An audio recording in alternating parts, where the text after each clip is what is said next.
Tambay moments. Pabili nga ng soft drinks. Soft drinks, ang aga pa. Ayaw mo nun, may benta ka. Ikaw talaga tumatanggi ka sa grasya. Sige ka, kapag nambutan ka ng nanay mo dito umiinom, pati ako mapipiso nun. Sige lang at least may benta ka. Tambay moments.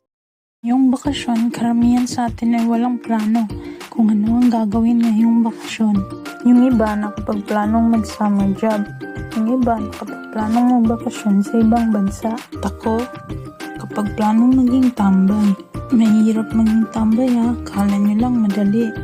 Yung iisipin mo kung saan ka na naman tatambay araw-araw.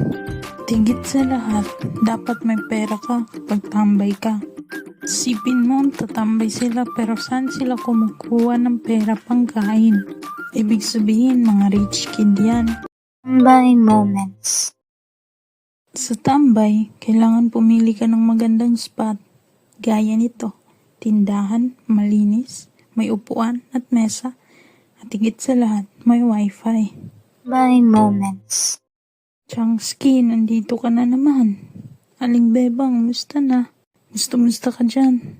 Tambay ka na naman dito buong araw Ayaw mo nun? May huhulog sa piso wifi mo? Gusto? O diba? Hulog ako ng langit sa'yo. Saan pala si Jessica? Pakisabi po, lumabas siya dito para makapaglaro kami. Ay, sasama mo pa yung anak ko Minsan lang naman po. Jessica, labas ka na dyan. At nandito na ang tropa mo. Uy, Jessica, laro tayo. Sige. Kuha ka na rin ng pagkain dyan kay Aling Bebang. Ay, libre mo? Libre ka dyan. Tindahan nyo yan. Kumuha ka. Lilibre ka ng nanay mo. Tambay moments. Natalo na naman tayo Bagal kasi ng piso wifi nyo. Sabihin mo sa nanay mo mag-upgrade na. Saka, piso wifi yan. Ba't bawal magulog ng piso? 5 lang pwede. Sabihin mo rin, 5 wifi na tawag dyan. Hold up to, kinembag mo. Huwag niyo po ako patayin. Single pa ako. Dead sagad, hold up lang ineng. Uy, Changski, hinuhold up yung anak ni Aling Maria. Tulungan natin. Ay naku, huwag mo tulungan, tayo pa ma-hold up dyan. Ano gagawin natin? Videohan at mag-live. Hello sa mga followers ko dyan. O yan, hini-hold up sa ngayon yung anak ni Aling Maria na si Mary. Si Mary ay isang college student at walang asawa. Single pa daw siya. Shoutout daw sa gusto mag-jowa sa kanya. O, ayan na ang mga tanod, dumarating na. At nahuli na nila yung hold-upper. Tambay moments.